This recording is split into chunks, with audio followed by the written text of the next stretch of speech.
Kia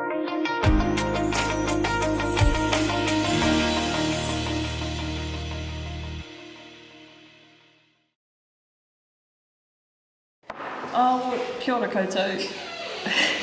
Welcome everyone here today.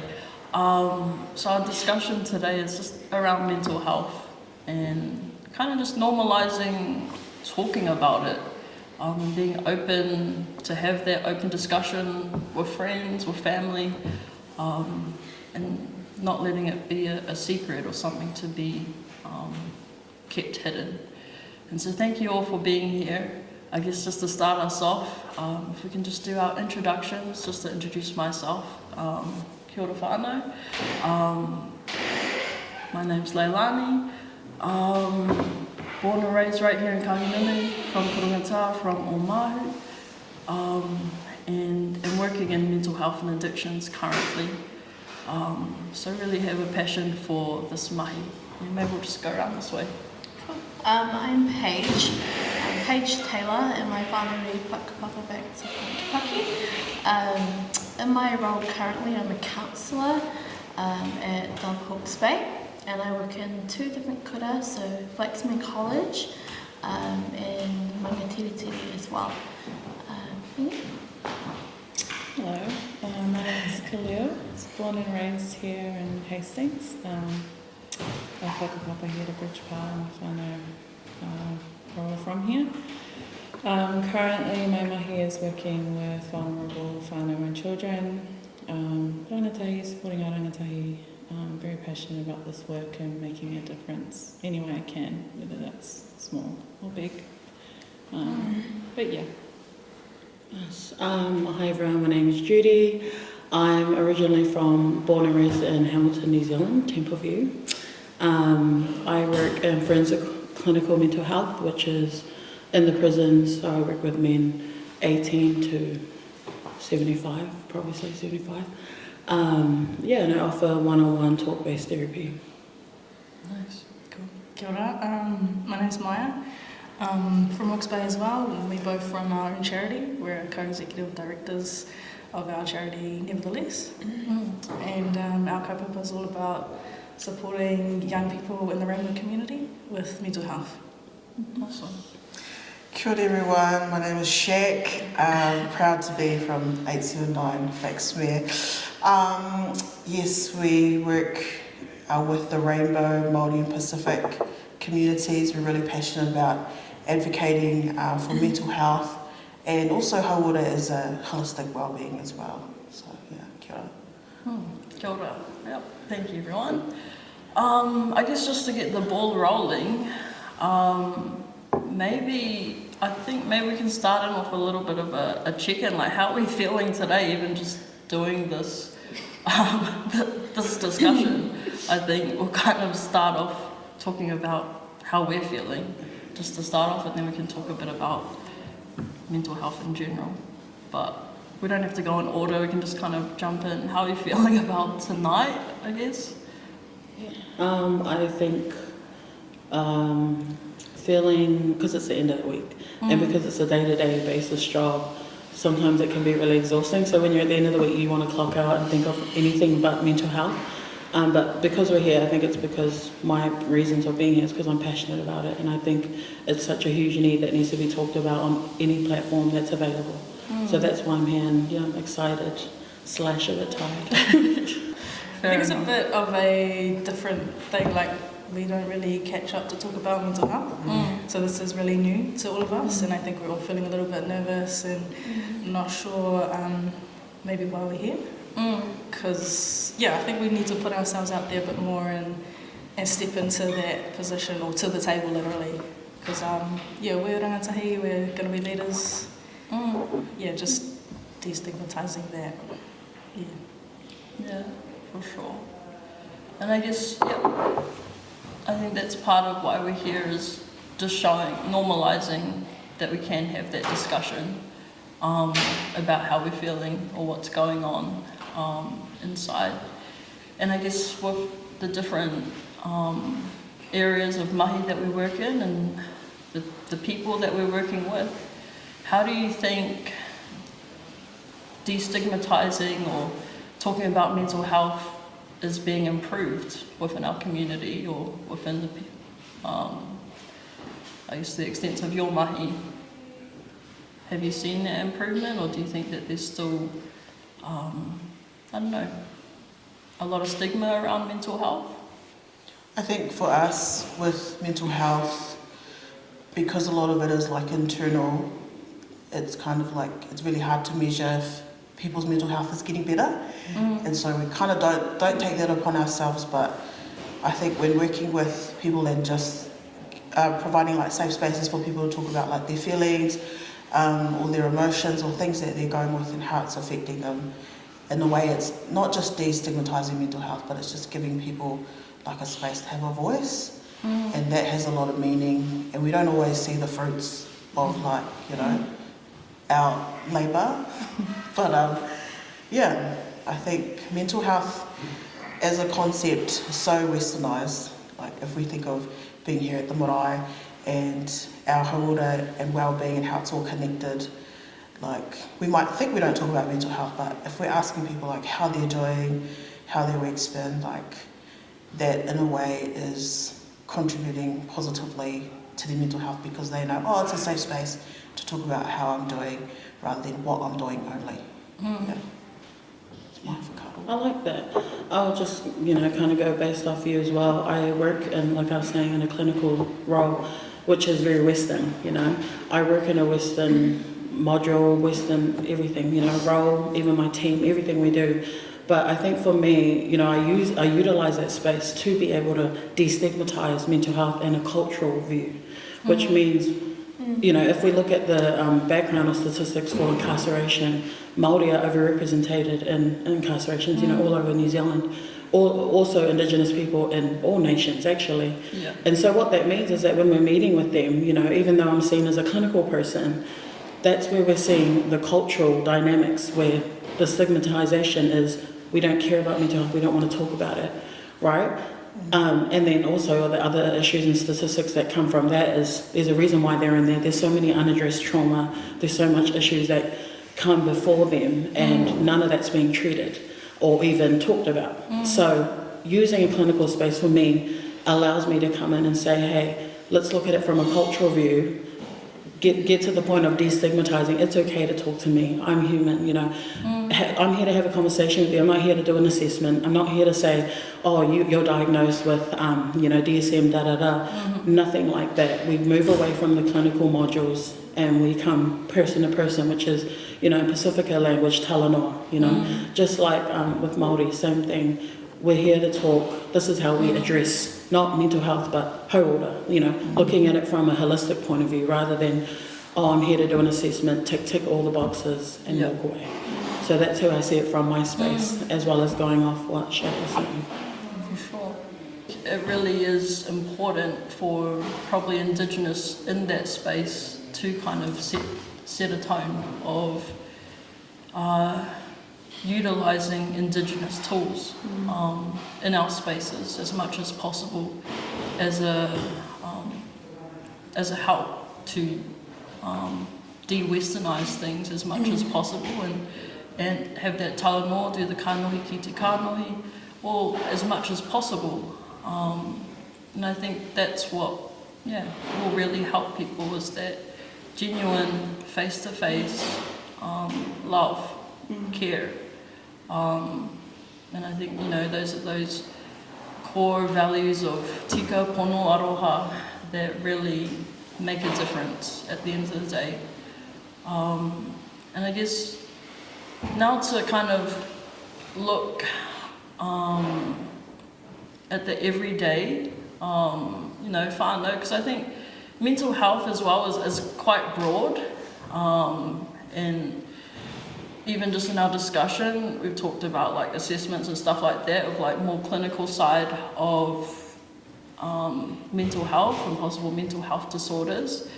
But then in general, it's just, I think, understanding the difference between mental health and mental health concerns or mental health disorders or things like that, but just recognising that we all have a mental health that we need to look after, whether it's something more clinical assistance or just something that you can do for yourself to keep you happy or at peace or whatever it is that we're looking for.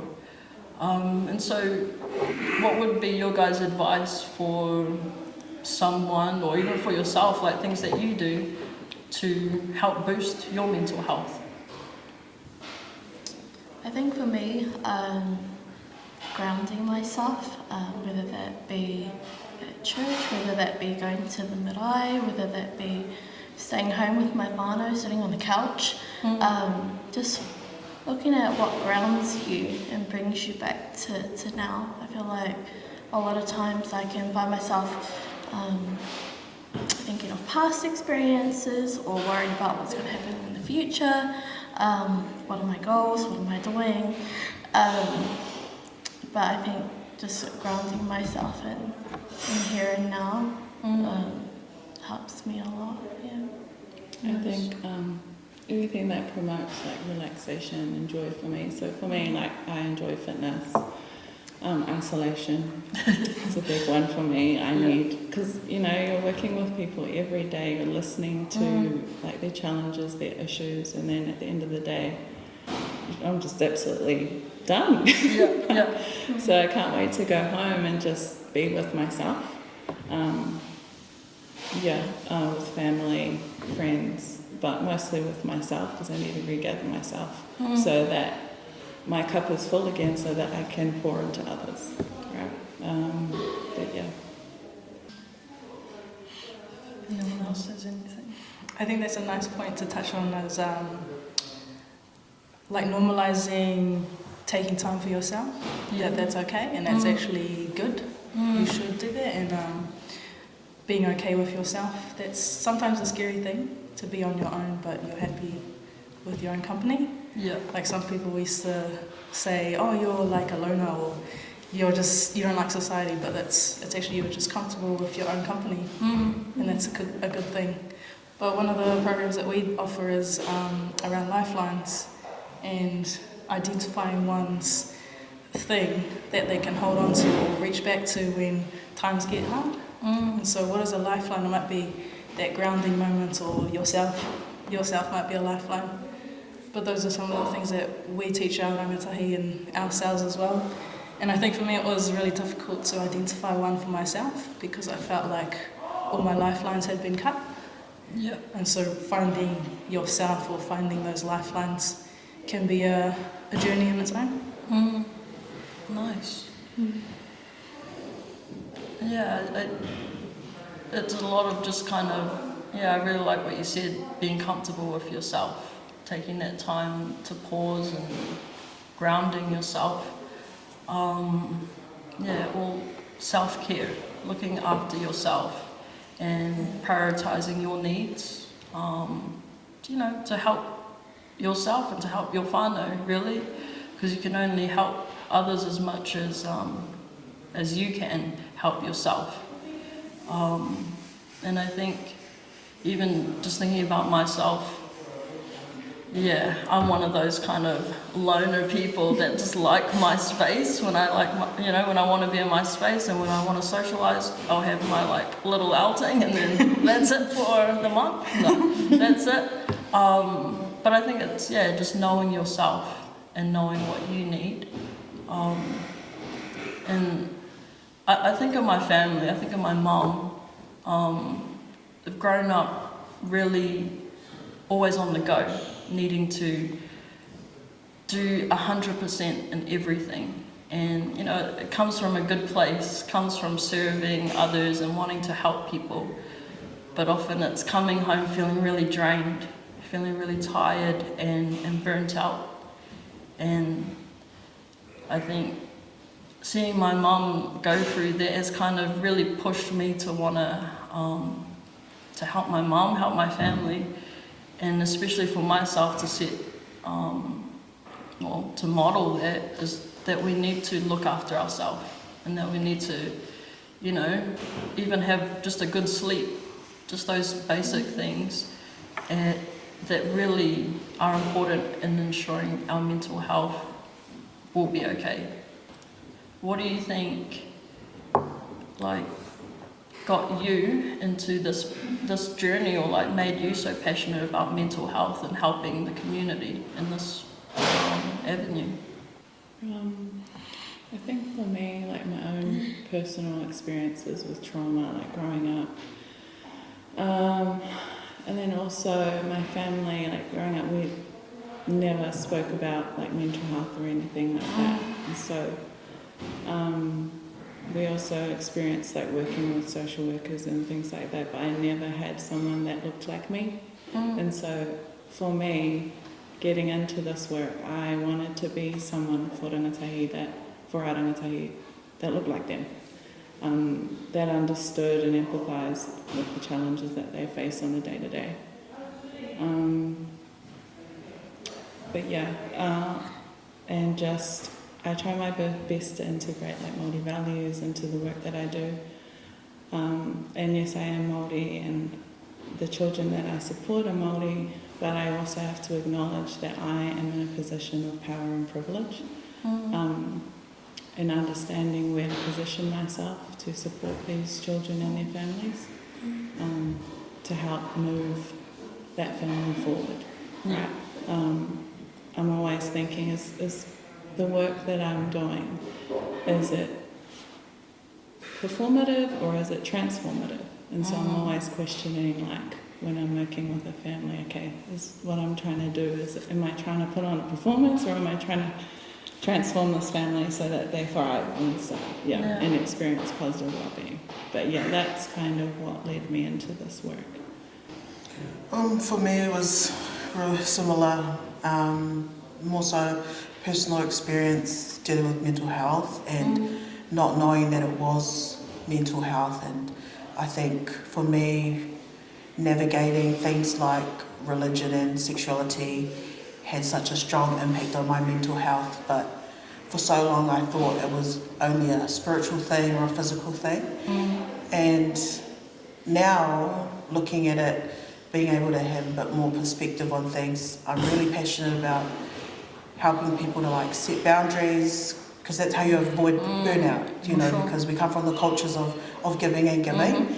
And there is such a thing as, being able to set strong boundaries, and that's an act of love for you and for others. And also just being able to talk about what you're thinking and feeling, and not necessarily, just categorizing things like, oh, that's a bad thought, or that's a bad behavior, or that's a good one, or that's right, or that's wrong. I think for me, just being able to create like a VAR means relational space, creating a space where people can just like be free to be seen, free to be heard, free to be authentic, whatever that means. And I know when you have like mental health, we look at it and there's so much stigma sometimes, you're so scared of it, but it's like, what are we really afraid of? Like, what is it? And sometimes, it's trauma with a different name. Sometimes it's grief, sometimes it's anger, but there's a lot of things that are happening below the surface, and the best way to navigate them is to talk about it, and to talk about it in a way that can be released, so you can live your life, and also so it doesn't have an impact on you and you start taking it out on other people, because that's where we see a lot of damage done, is people start projecting or sharing their mamai onto others. And so talk about it, whānau, talk about it, be about it, set some really strong boundaries, love yourself. That's the best thing you can do if you love others, is to love and look after yourself, and then you can better serve others.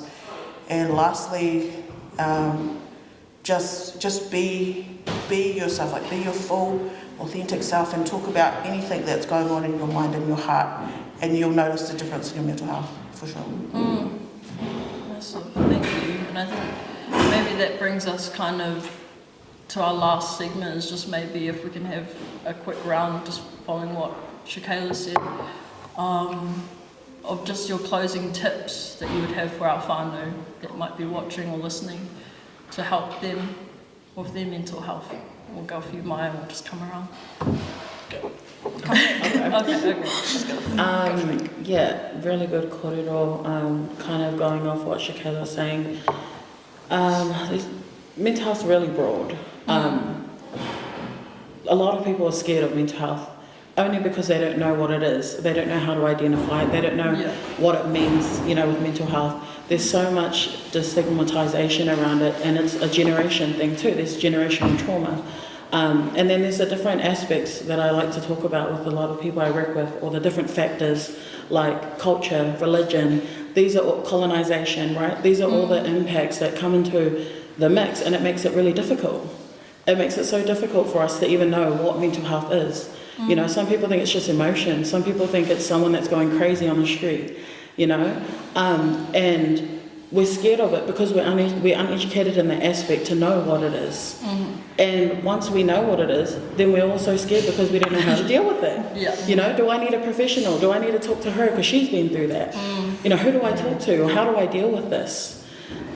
We don't know what the signs look like. You know, we don't know when someone's going to, you know, die by suicide. We don't know when someone's having these thoughts of self-harm. We don't know all of this because, as mentioned before, a lot of that's internal.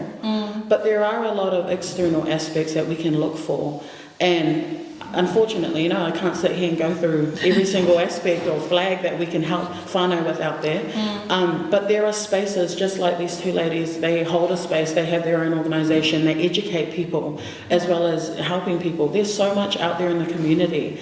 They also do that. And so from my perspective, you know, an opinion, there's a lot of significant research as well as experience where if people can understand better, it's more likely for them to be able to be successful, meaning to know better, to know the flags, to know how to help people, etc., etc. So what comes with understanding is knowledge, putting ourselves in positions to get that knowledge to know how to help ourselves so that we can help others. And so if we're looking at the whānau dynamic, you know, that's a huge dynamic, you know. How am I responsible for my kids, or how am I responsible for my husband and his family that live with us? Because in a cultural perspective, we don't just have, you know, mum, dad, siblings. We have mum, dad, aunties, uncles, grandparents, generations after us. So that's why destigmatization is such a huge thing, because we're not talking about today, we're talking about the years to come. And so going back to the tips, you know, knowledge is huge. I'm so big on knowledge. I take the time every day in my role in the prison to educate the men, because what's the point in telling them, oh, by the way, you've got severe depression? They walk away and saying, oh, she told me to do this, she told me to do that. What does that even mean? You know, this is that Western versus cultural practice. I take the time, literally, I sit down, I take the time to educate them, share with them in a way that they understand. But they need to know that there's places out there and services out there that are for them, where they're willing to do that, you know, just like these ladies here. So gaining that knowledge, looking for those outward support, okay? You don't know anything if you don't say anything. You know, you'll never know if you don't ask. So outward support and knowledge, that's my two big things. Awesome, thank you. And there are actually quite a few services here for, you know, that can offer help. And we're really blessed to have quite a lot of professionals in this space actually from Bridge Park. So it's awesome that we can reach out to so many people, but it does take that first step of reaching out and looking for help. I think we've talked a lot about communication. On a day-to-day, like I would teach my rangatahi, sit down with them and would identify positive support people in their lives. So looking at their support network, and it's a hard pill to swallow for them when I tell them like that's not always family. And that's what I appreciate about Indigenous frameworks, is that it talks about whānau, and whānau isn't just your immediate family, it's your friends, it's members in your community, your neighbours, your coaches, teachers, so all those people around them, it's not just family. So it's helping them identify these people and who that they can go to, or who makes them feel safe, for them to bring their challenges and talk about their issues, and so that's really important. So I think a tip is look at your support network. Are these people that make you feel safe? Do they judge you? Do they not judge you? Ask yourself those questions, and sometimes you've got to cut some people off And it might be your mum and dad. No, I'm saying. No, but you know what I mean. You know, look at your support network and ask yourself those questions. Yeah. And make adjustments where needed. Find your people. Hey. I think to add to that, it's like who can support you, but also where can you go? What can you take? And if you do identify people, like how can they help you? There might be little things that they can do to make sure that you're toe, or they can try and help. Just depending on what the situation. So I feel like not only identifying who, but where, what to take, and all those things as well.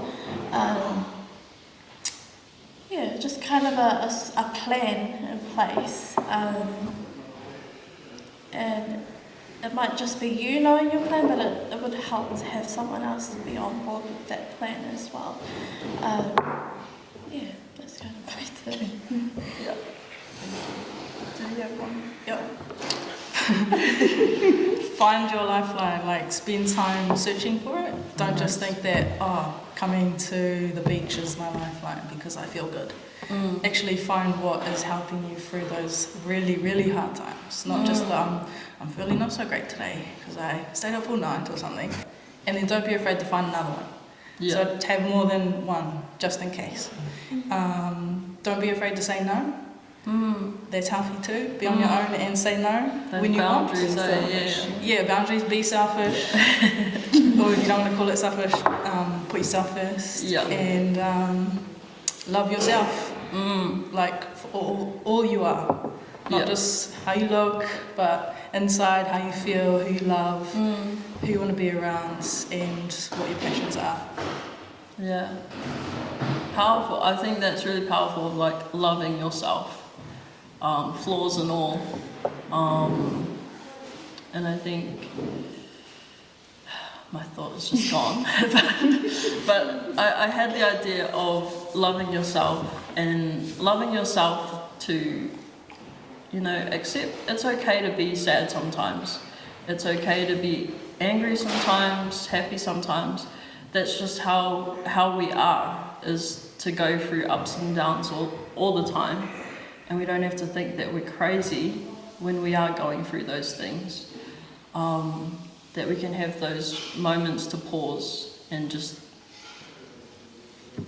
be in that moment for a while, and then have that plan or have those people that can help us have a boost when we need to have a boost, or when we know where to go, whether it's the beach or wherever we're going, when we just want to be alone or whatever we want to do. But it's just loving ourselves, knowing ourselves, and caring about ourselves so that we can care about those around us as well.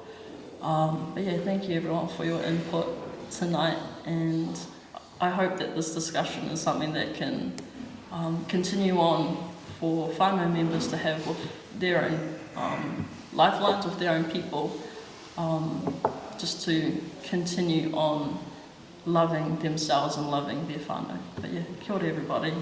Kia ora.